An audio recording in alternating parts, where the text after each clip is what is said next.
Tim is first cab off the ranks. So Tim is the lead product designer at Collective. Collective is a platform for creatives to show and verify their work by crediting the people who helped them create it. Is that fair? Yeah, I'll take that. Tim's also ex-Uber, the marketing and community manager over there. I believe you've met Didier before. Get him on stage. So obviously CEO and co-founder of Culture App. And then finally as well, we'll invite David as well to the stage. Yep, David is I'll need one as well. Yeah, David's the Melbourne and Adelaide city manager for Elance and Odesk. Go on. Tell me about your current team. What's best about your team and how do you find them? There's no real short answer to that. I have 3 co-founders. I'm still not entirely sure how we all came together, but we did. We have 9 people now, and we're probably growing to 15 by the end of the year and 18 by early next. I might leave it at that for Yep. So I met the rest of my team actually here in Inspire 9, actually before I started at Uber. Feedback. And Might be a bit easier. Yeah. And then come January, we're all connected. There's 3 of us, myself, Megan, who's sitting over there, Daniel, who's a Swede, currently in Melbourne, and Quinton and Dan are the co-founders. And our team is awesome, but we're completely different in each of us. Yeah. I come from an arts and culture background. Megan's an engineer, and Dan and Quinton were lawyers. So, yeah, mixed. Obviously, you've got a different story, David. What's best about our team is probably connectivity. So between Elance and Odesk, connected to people all around the world. So on Yammer, I'm in touch with all the city managers across the US. We've got another office out of Norway and Oslo. So probably the best thing, I think, is just being connected to a global team on a daily, weekly basis, and just the different inputs from different cultures and different teams. And being able to see instantly what's happening in San Fran when they're running an event, through to New York, through to what's happening in Europe as well. So, yeah, I'll leave it there. All right, excellent. I'm going to throw it straight into a debate. So this is a point that I know some of you have differing views on. I'm sure you've all heard the cliche of hacker, hustler, hipster. Hacker, technical, hustler, business sales, hipster, design. Do you need that all in-house, or can you freelance some of it or get it outside? David, I'll get your thoughts on it first because you've got the microphone. Look, I think you can definitely get all of that online. I mean, and it's not just because of who I work for. That's my DNA. I constantly work with online teams across all businesses. So, platforms like Elance and Odesk are a medium to interact with people. So as long as there's hackers, hustlers and hipsters out there with a computer and a connection, then yeah, you can definitely work with them. And perchance, do we have any contradicting views on the panel? Well, I was going to say that earlier this year at another Lean Startup Melbourne event, there was a guy who talked about how to work with people online. And one of the things that he spoke about at length was how do you find the right person to work with? So I don't think you ever actually outsource culture or anything. It's actually still part of everything that you do anyway. Yeah, and I mean, I would just add to that, there's definitely the skills out there, and particularly when you've got a global client base, sometimes it's handy to have people in market. One of the things I've always found is that often the problem you're trying to solve is that you don't know what the problem is you're trying to solve, and that's a really hard place to outsource. So outsourcing works really well when you know what you want to do and you know what capabilities you need. A lot of the problems that a startup faces are not about trying to execute, they're about trying to articulate, and that's best done together. Yeah, excellent. One point I should also pause at this phase, the audience as well, you guys usually ask the interesting questions, so if anyone has a burning question, feel free to wave and I'll make sure we get to you at any point in the evening. So next up, on that point, what specific skill sets should you look for in a team? Or is it not just skill set, is it culture? Well, what do you need to look for in an early team? It's hard. I mean, particularly early on, each person you hire will exponentially change the culture that you have. And there's a lot of tacit knowledge that you already have as well, which you sort of forget about when you bring somebody in. So it's usually early on you're looking for that whole, what they call T-shaped people. So we don't know what we're going to be doing 6 months from now, so we need people that can adapt and shift to what's coming. And so that's a skill that we hold over almost everything else, and that's also what makes us attractive to the right sort of person, because the right sort of person wants that opportunity. So in an early stage startup, we tend to look for people that have one great skill, but are more than happy and in fact driven to do things outside that skill. So one of the things that we've gone through with Collective, and we talk about a lot, is actually understanding why each of us is there and why anyone who wants to join us wants to be there as well. Because I think when you understand someone's end game beyond the company that they're working with right now, it makes it a lot easier to see where they fit into the company's growth. The hard part in that is that each of us actually needs to understand our own end game first before we can share that with anyone else.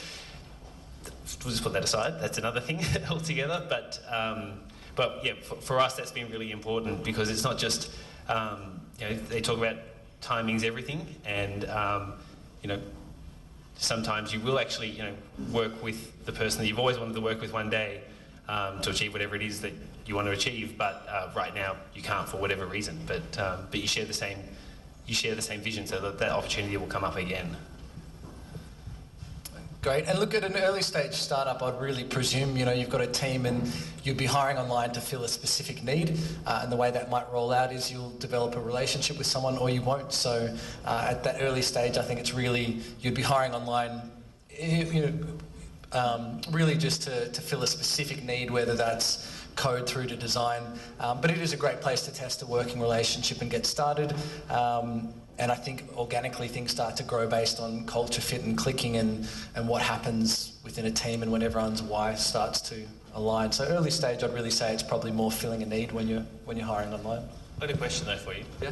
So have you got any stories though about teams that met online or met through Elance and that then went on to become, I don't know, they'd be essentially, I don't know, a distributed agency or some other startup? Yeah. Just quickly check, did everyone hear the question all right with that? Is that all good? Okay. Yeah, look, we've got so many great case studies. Trying to think of a really good one for you. Look, definitely, it does happen all the time, because it is a connection point and a platform where people just often click. Best example for you. No, look, I'll have to come back with something, I think. I mean, yeah, look, I've got people that I work with that I now are just permanently on my team ongoing that I've built online, but actually building them into a startup team, I'd probably have to find out for you. Because your experience, David, is not just through Elance, you've also done this personally as well. Yeah, sure. So like a lot of you, I've had different startups, different ideas, things I've worked on. So, I mean, even this week I've hired 5 people online for my own sort of business and ventures. So it's my DNA, it's what I'm permanently doing. In a lot of ways, I think where technology's going and what we're trying to do, it's one of the best and fastest ways you can reach and realise your vision and your projects. To tap into in one way or another, whether that's a virtual assistant who's helping you focus on just your startup instead of research and admin, through to it might be a designer or a coder that you don't have the skill for within your immediate team. I'll pull back to one of the things you said, Tim, about culture and alignment, specifically around vision. I think you said end goal. How important is an end goal in the co-founding team, the early employees? Does everyone have to be aligned on that same thing, or is a bit of tension over it good? Well, I think it's less about the destination and more about what Didier was talking about, who you're going to bleed with. It's going to hurt a lot. So you're going to spend a lot of time with that person. And so I think if you it's not even so much about knowing a person, it's just that if there's any doubt about how you're going to be with that person, then or whether or not they're going to still be there, as a co-founder, leading the way, because it's all a learning experience, and as the business grows, the co-founder relationship grows as well and evolves. Sorry, did you want to? Yeah.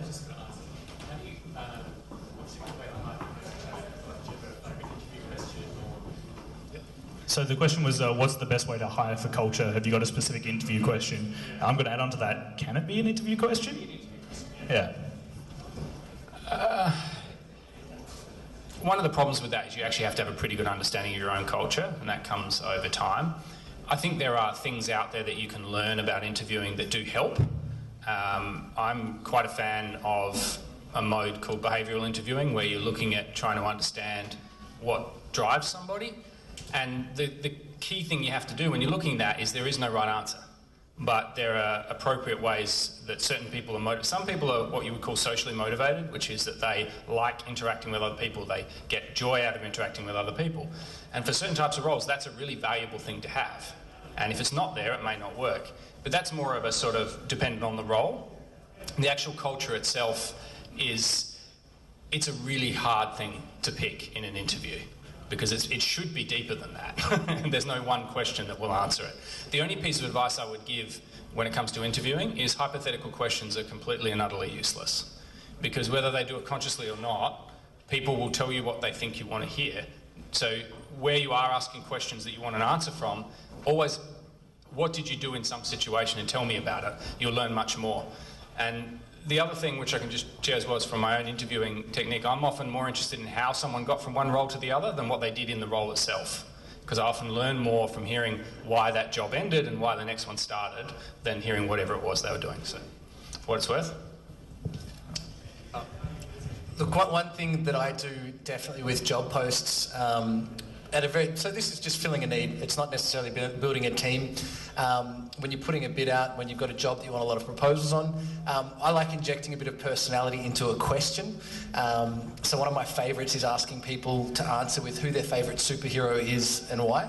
And to me, because I love that stuff, so I get to see people around the world tell me why they think Spider-Man's inspirational, or there's someone who says my dad's my hero. And for me, it's not necessarily culture, but that's a quirk I've got, and I can start to see really quickly, just an insight into their nature very, very quickly, if they're going to have fun with the question, if they're going to be very dry. So it's a great way just to initially have a bit of fun and start getting some personality. And whatever your personality is, if you're into MasterChef and you ask people what's your favourite food, what do you like to cook, you'll very quickly start to get these little bits of personality shine through in the very beginning. So that's just one way to go about it initially. Awesome. I think we had another question up front. How do you normally integrate culture in any given remote team, especially when you have, contractors and you have, they're pretty much sporadic.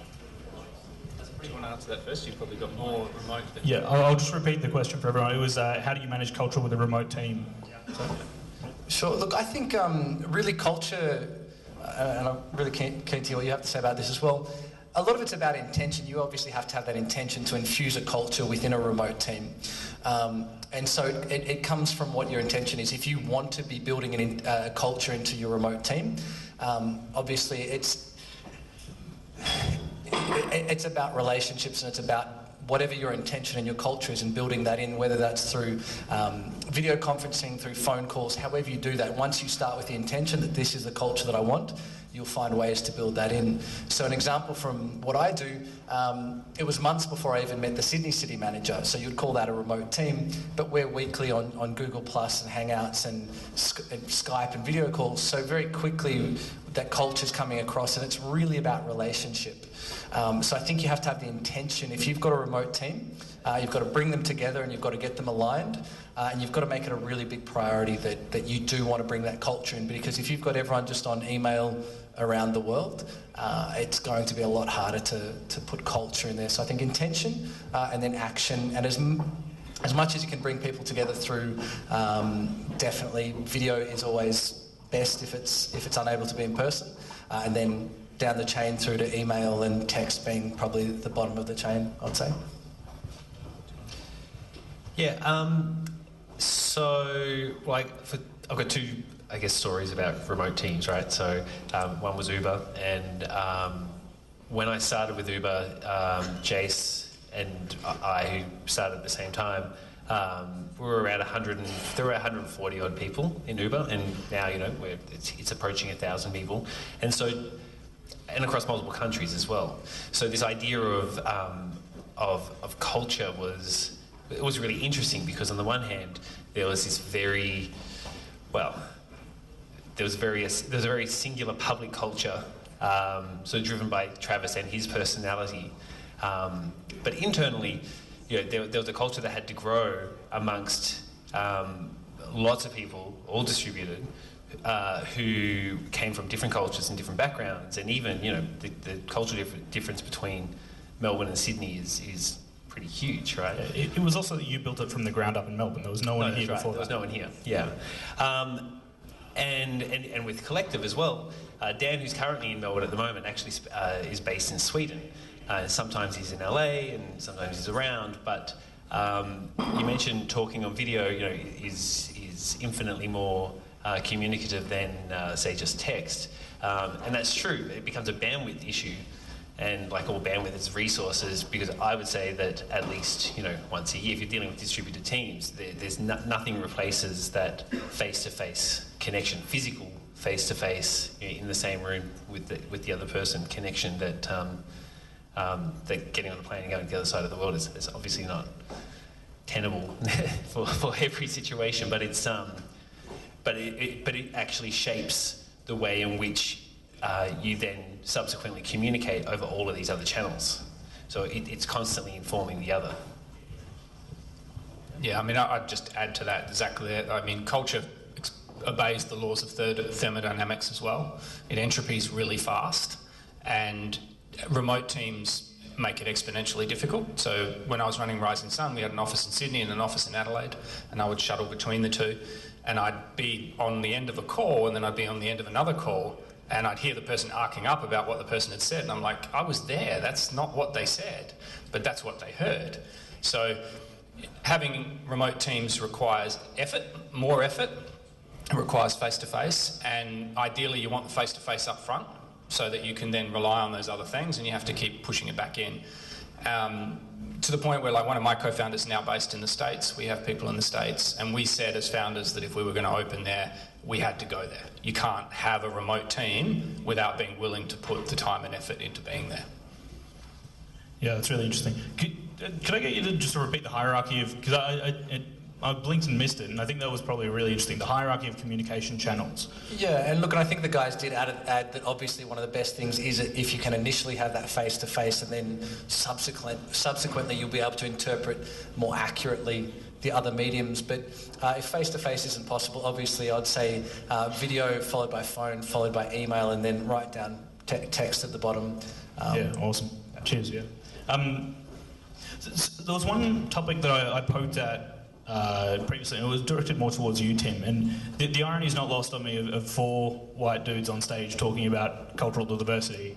So if anyone in the audience wants to chime in, please feel free. I'd love your opinion as well. But there were articles maybe a few months ago about get a monoculture with a startup and just start with exactly the same thing. Don't worry about that. There are counterpoints to that, which are okay. Build this in endemic. We need to create large change on this front. Where do you guys sit in terms of monoculture versus cultural diversity in an early team specifically? Also, anyone for the audience, this question's for you guys as well. So are we talking ethnic diversity? Are we talking gender diversity? Are we talking... Well, gender's obviously a common term in technology, but any specific sort of diversity. So, let me think for a second. Challenging question, sorry. We did have a question from the audience if you wanted some time to think. Yeah, you jump on first. Oh, yeah. Yeah. I mean, we see it a lot with all of our clients as well. So one of the things I find fascinating is that we have clients with 200, 300, 400 people, and they're really interested in diversity, and they're interested in lesbian, bi, gay diversity. They're interested in ethnicity and so on. Now, there's a certain point. I mean, with 200 people, there's only so much diversity you can get, but they're all worried about scaling. They're worried about getting to 2,000 people. And so probably the line that echoes the best with me, which I think was Max Levchin, but it was also echoed by Keith Robois, is that early on, you have to be clear on the questions you don't want to argue about, and you want to just put them down and say, right now, we want to go fast. So these things are kind of there, and if you don't agree or believe, it's not the right time. But that will build a monoculture. And so over time, the issue is that if you do nothing to counteract that, you will get blindsided by something you can't see.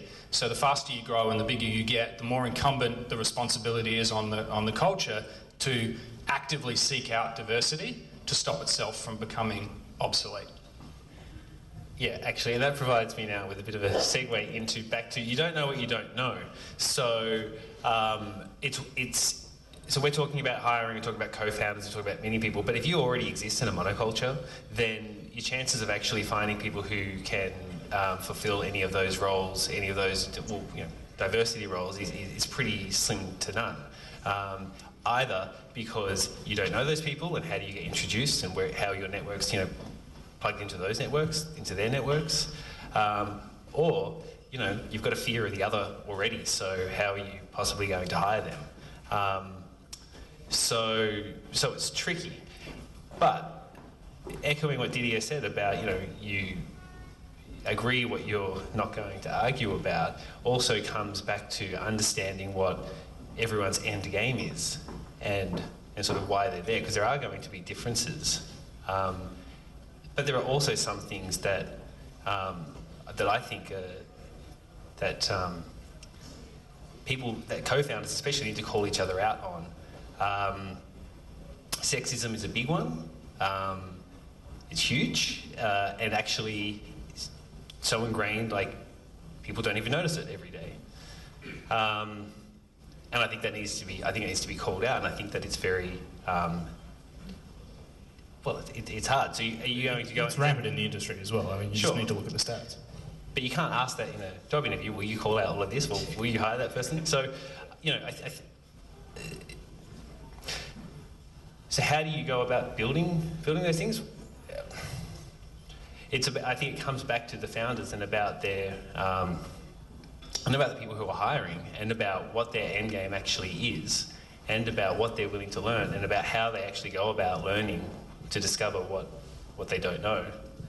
I think one of the points, because we were discussing this beforehand as well, one of the points was, the end goal of the business is really to build value, and if there are complete perspectives that you're missing out on just by either it's systematic monoculture, then you're missing out on potential complete revenue streams, which is what ultimately a startup's all about. One thing I would say though is that if your intention is to hire for diversity, do not email someone that says, "Hey, I'm representing a company that is looking to diversify its workforce.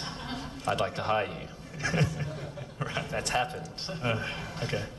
We had a question in the audience. Oh, actually, sorry, yeah. Just really quickly, because obviously I'm talking from the perspective of hiring online, not necessarily filling out a co-founding team. The thing that I find happens, and a lot of you will be familiar with this also, is as you see hiring online, you'll see different regions where different skill sets become like a hotspot, which creates a funny sort of diversity with you in your own, when you're hiring online, more project-based, where different regions, where there'll be parts of Europe where very specific, coders will be excellent, and that becomes a hotspot. Whereas for me, in terms of working with a virtual assistant, the Philippines is ideal based on the time zone. So even within who I'm working with, you end up with a lot of diversity based on just going where the talent is, and very quickly you can start ending up with a very diverse team. So funnily enough, I've ended up with a very diverse team based on gender, culture, really just based on where the talent is matching, and that's really more in a virtual team as opposed to a setup. Yeah, that's really interesting. Yeah. I'm just wondering any kind of insight you might have as far as generational differences versus, say, the late 90s. I was around in .com in the late 90s, and I'm wondering if you have just any insights at all about the differences in generations. Yep, just repeating the question, any insights in terms of generational differences? Between now and then. Between now and the previous .com boom? Yeah. Yep. Lots. So, okay, this is an Uber story. I love Uber. Uber is one of the best companies in the world. It's awesome. However, we all went to Miami at the end of last year, and it was awesome. But myself and Jace were part of the team. We launched Melbourne, built it from the ground up here in the city, here in Melbourne, and we're finally meeting all of these other people who by that stage were 500 people that we interact with every single day online, hours on end. And you do lose a lot over text, even over video. And even when you look at someone, you don't know really, you can look at their LinkedIn, but you don't really know what they're about or who they are. And so I found myself on more than one occasion having conversations with people whose job I did, but in Melbourne. And every now and then, it'd be always conversations about culture, because Travis would give a big pep talk. And I'd be sort of a little bit cynical and old and be like going, well, you do realise that you are the culture, and actually, it's the pushback against all the rah-rah that you end up with this thing that's left, that's culture. Culture's a byproduct of this sort of dynamic, thing. Anyway, I get a bit philosophical about it, and their eyes will sort of glaze over. I feel like, well, how old are you? And they turn around and say to me, oh yeah, I'm turning 23 next week. And I'm like, oh shit, I'm like 12 years older than you. So for me, it was an age thing, and I noticed it more in terms of, well, why do we do what we do? Because for me, the questions I ask myself every single day, with Uber, because it was ridiculous hours and, great learning, but it all came back to, well, I wanted to build something. I wanted to build something that was bigger than myself, and bigger than that was going to scale around the world and be part of that. So for me, that was the reason for why I was involved, and that was a question I'd ask every day. And but I had a different understanding of that, and I guess brought to it a different sort of maturity to see things in that way. And even now with Collective, the four of us are all, I think, over 35, which puts us into the old bracket. And on Quora, there's a question about, well, what do you do when you are over 35, and because your career's over. For anyone who is over 35, it is a good question to look at, because they highlight all the really successful people who started the business at 40. So I still got time. It's all right. Okay. We've got note that question. This one over here was first. If I could ask the question similarly to the three of you, and you don't have to answer it straight away, in one sentence, could you tell us why the company exists? You don't have to answer it now or later, perhaps you want to think about it. No, I can tell you. I'll repeat just for everyone. The question was, why does your company exist? So we believe that credit should be given where credit's due. And so we're building a system for attributing credit to people for the work that they've done.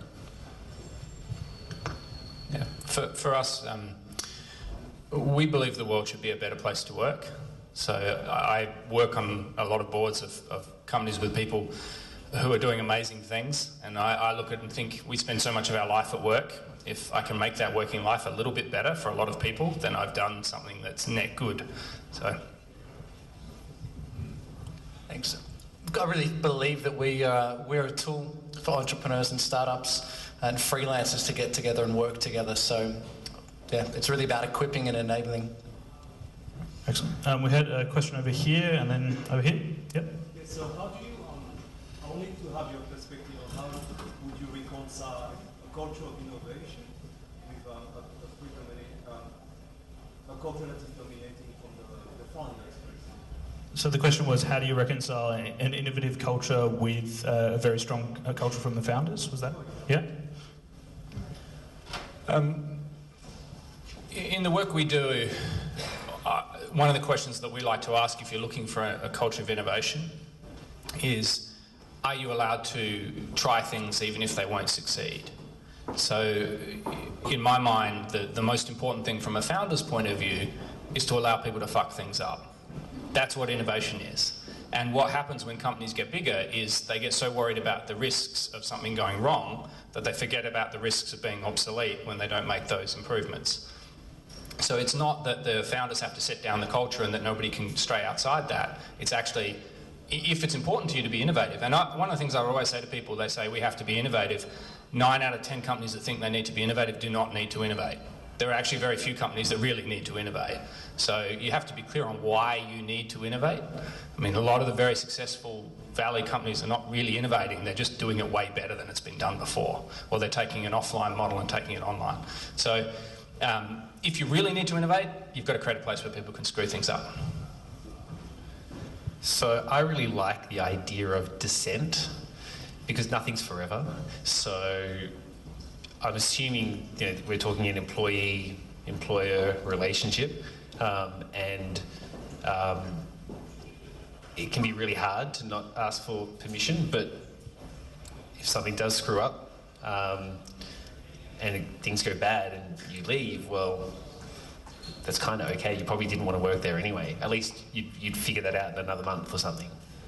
So I think dissent is really good, and I think I call it in a talk earlier in the year constructive dissent, where it's recognising that creative agitation actually creates something more, rather than just critiquing at a distance or waiting for someone else to do it and not get in trouble, and then you can look and go, oh look, they disrupted, whereas actually to dissent is sort of the more active engagement of disruption and breaking the rules or bending them a bit. David, thoughts? No, nothing to add? No? Easy. I think we have one further question over here, and then anyone else? Yep.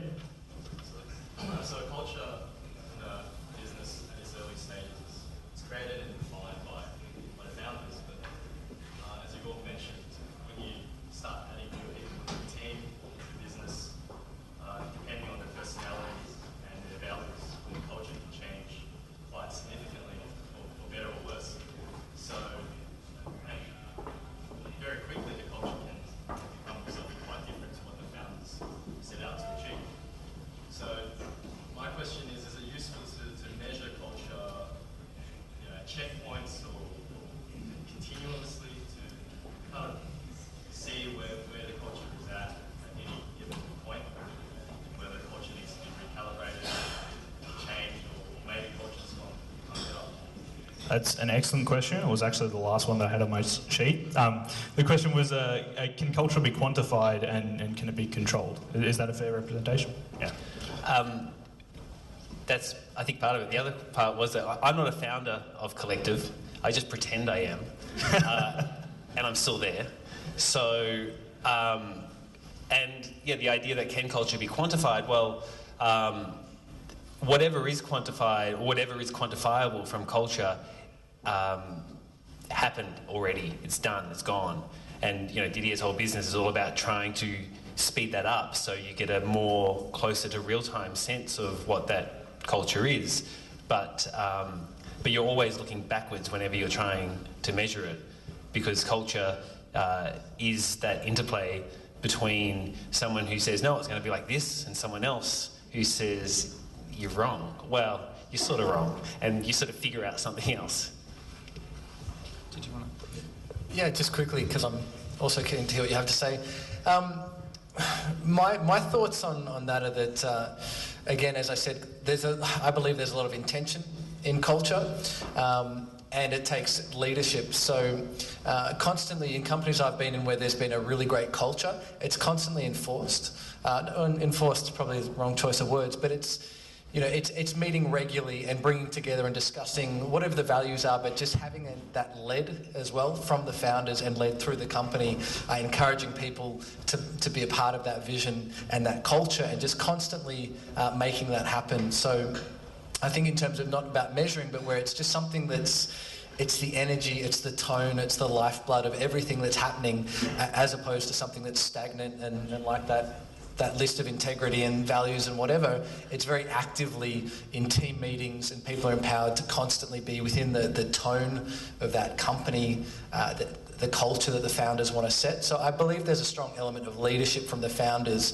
where, yeah, if they go, hey, we want to do this, and they go and hire a lot of people and have no interaction, there's no way for that culture to spread through that team. So I think there's a lot of leadership and intention involved. So I think what you're talking about is ritual, right? Potentially. So, just on what David said. Instilling ritual is really important, because, where does a culture start from, right? It has to start somewhere. And yes, it might begin with the founder, but it might begin elsewhere. Friday lunches have become a thing for a couple of different companies in here.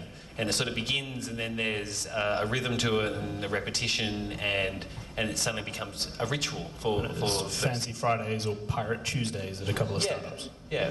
ASOP had a couple of friends who worked there. Part of their ritual of working at ASOP is a completely clean desk and a little, I believe it's a moleskin book, and everyone has the same pen. It's very Gattaca. But when you get given, actually it was Rod who was saying when he got given his his moleskin, he felt he was part of the team. Aesop's a client of ours. I mean, there's obviously a whole world of theory about culture, from the ethnographic through to the psychological, and you can expound on it till the cows come home. Two things that I probably pick up on. One is, as a founder, when you create a culture, you create a company, often bringing people in is one of the best things you can do for your culture, because they help you realise what actually matters. So you're a founder, you think you're brilliant at everything. And so you go, oh, we do this, we do that. And somebody comes in and says, actually, the reason I came to work for you is because you care about this. And nobody else cares about that. And that's important to me. And you go, oh, wow. You know, I knew I did that, but I didn't realise that was such a big thing. And one of the things that I've both observed and learned for myself and for other people as well is that it's often the little things that drive leadership. So when people tell stories, which is where culture is often comes from, which is the stories that are told about a place, they're often about little things. They're not about the big rah-rah speech. They're about the fact that the person cared to open the door, or how the person treated the waiter, or those sorts of things. So yes, the culture changes, but often it changes for the better, because the people coming in can help you understand yourself and what's important. But in terms of can it be measured, I think, very much as we were just talking about, the best cultures are intentional.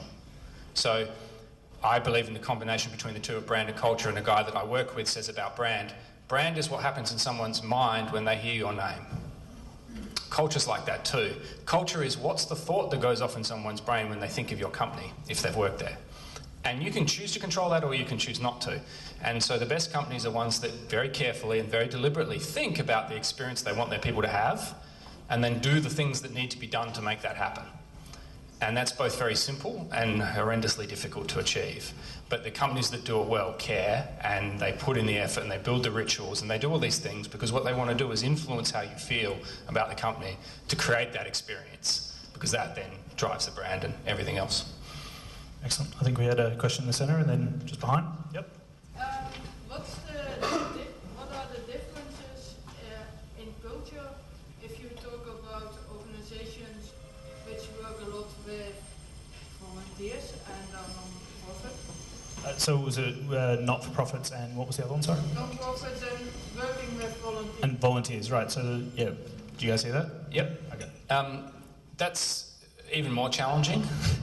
So when I was at Rising Sun, my CTO used to work for Greenpeace, and he was saying it was one of the hardest companies in the world. He loved working there, he worked in Amsterdam, but he said it was one of the hardest companies in the world to work for, because normally when you go into a room, there's some vague implied power structure with the various opinions that people have and so on, and that can be used to speed up the decision process.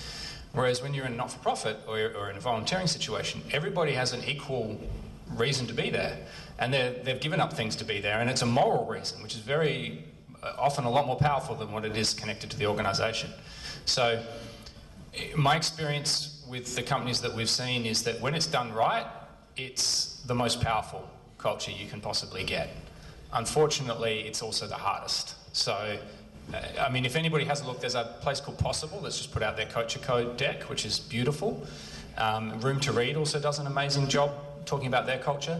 But for everyone that nails it, there's probably 11 that are stuck in bureaucracy and all of the issues, and it's because the road to hell is paved with good intentions. Everybody's pulling in a slightly different direction, and who am I to tell them that their idea is not right?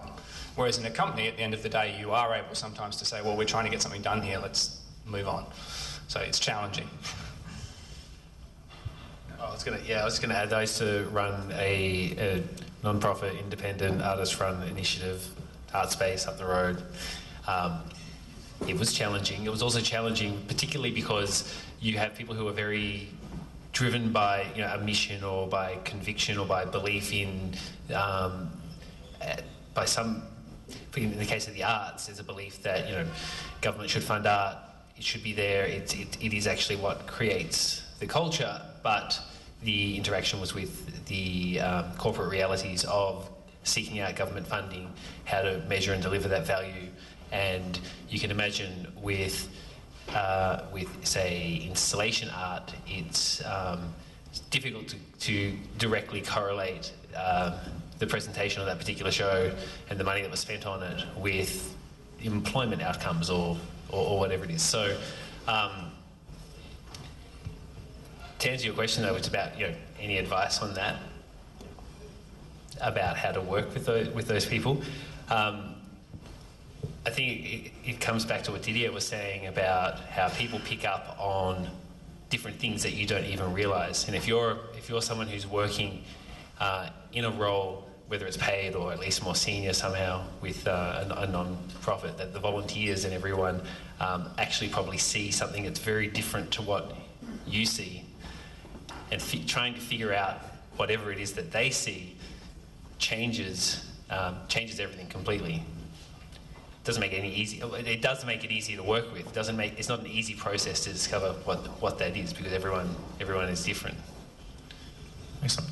We had a question just behind as well. Is it always the need for a co-founder, and so what's one look out for? Question was, is there always a need for a co-founder, and if not, what's the path? Was that correct? And if so, what should one look out for? And if so, what should you look for? Yeah.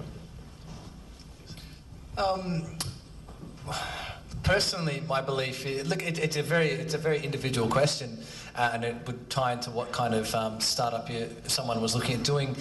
I mean, we've heard this before as well, but the relationship with a co-founder, it's freaking intimate. You know, you're tied at the hip. It's, you know, I've been in a variety of businesses, and you know, it's a decision you have to make very, very carefully, because your whole life starts to get tied into another person. So I believe it's a decision you have to make very carefully.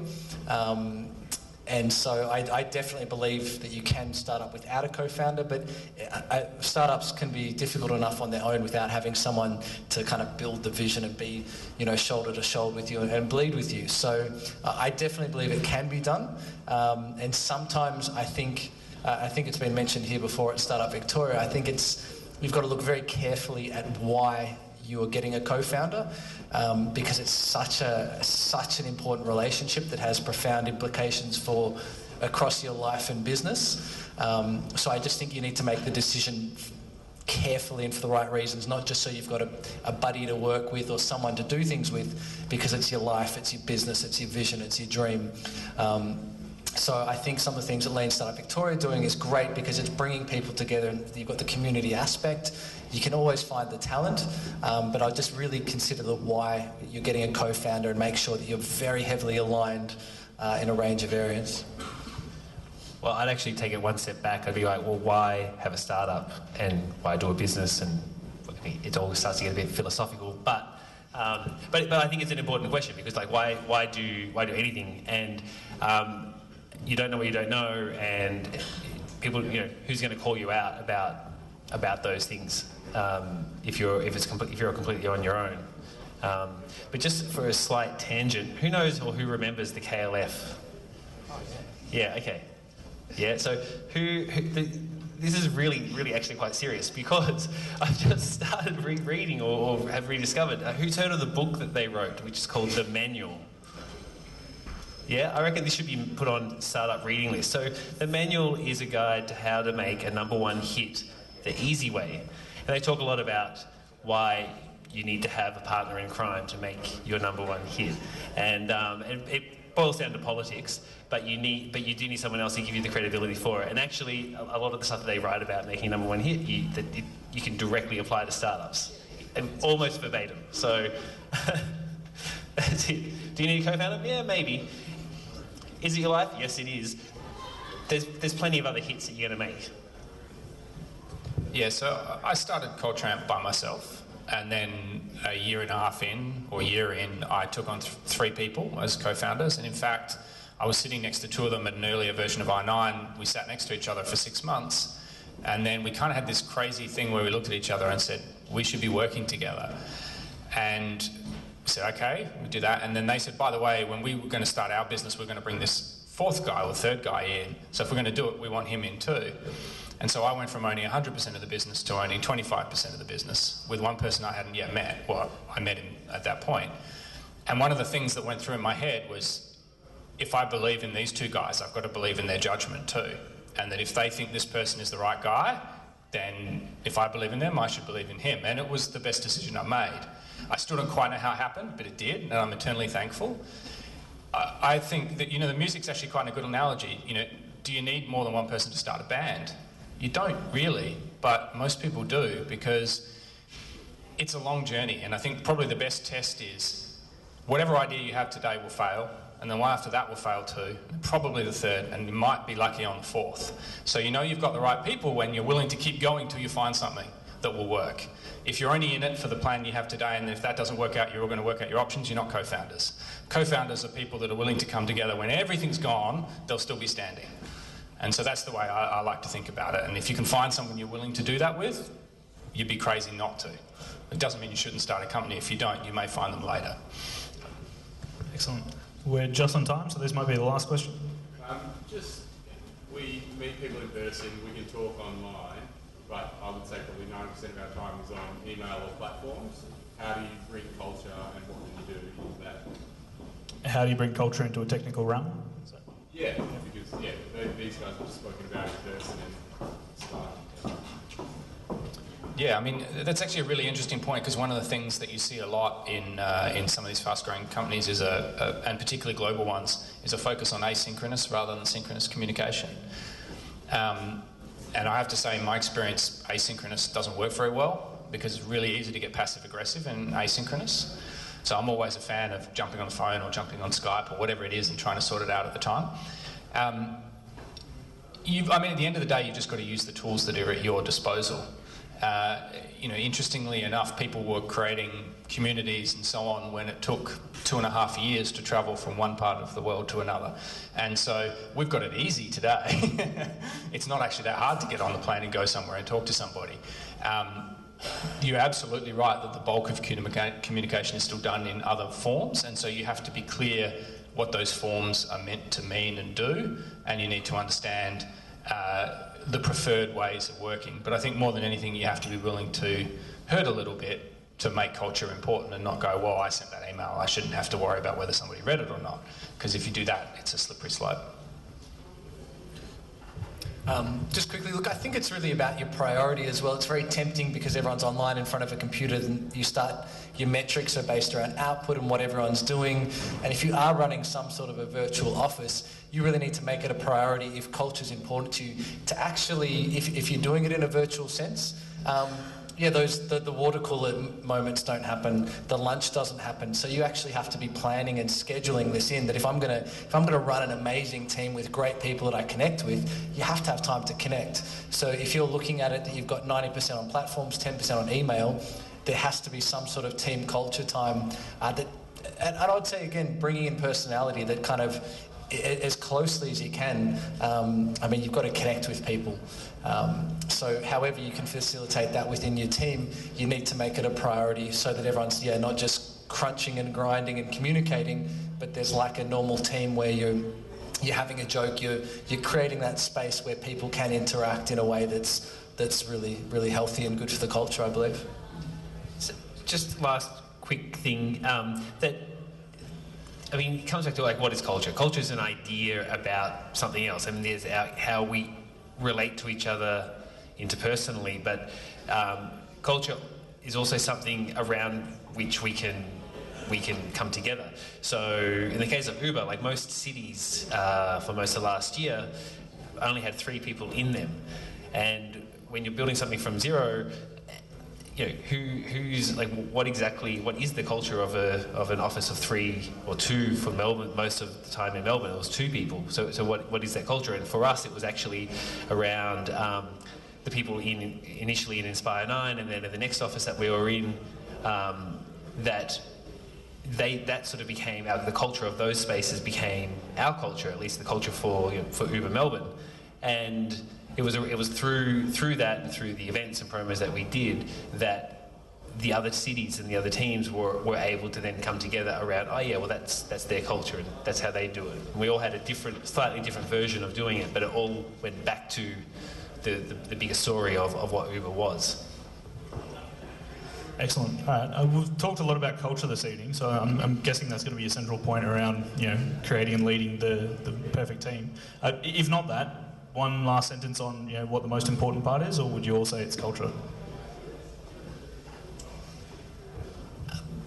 Communication, really, of the culture with the team. I just think, have to be communication. I'm a little more anarchist in that, and I'm in the sense that, work out what your own culture is first, and then start addressing, as in personally, and then start addressing how that relates to the rest of the company or the rest of your team? I think the opportunity for people when you talk about the perfect team in companies is to actually think about teams as something more than individuals. And so one of the things that I find interesting, one of the reasons that I haven't taken any VC money is I fundamentally don't believe in sales quotas. I don't believe in individual commission selling. And yet if you look at the playbook, you go talk to any VC, they have a playbook. And the playbook looks like this. You pay this much in OTE earnings, you pay this much in commission, you hire kids out of these schools, you give them this much training. And their whole measure on success is whether or not you've got your system down to the point where you can shove people into the sausage factory and they come out and they produce sales.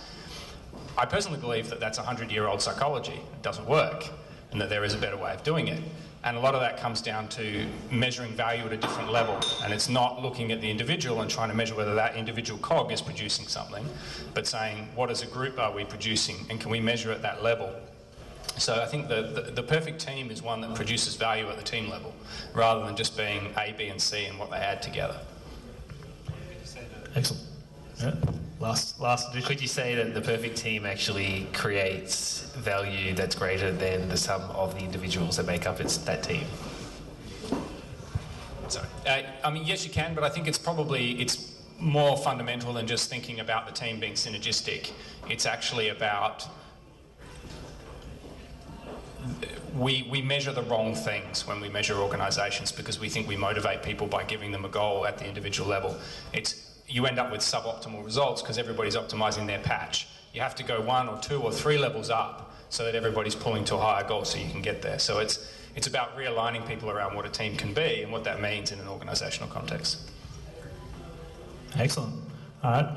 I think we've run out of time, but if there are any specific questions, I'm NF Frenchie on Twitter. Follow me and I'll make sure that these guys are held to answering them. Thank you all so much. I hope you've had as much fun as I have. And yeah. And now for the important part of the evening. I don't think there's any last words. No? All right, excellent. I'll make sure I don't get in the way of you in the fridge. Hope you have a good evening, guys. Thanks.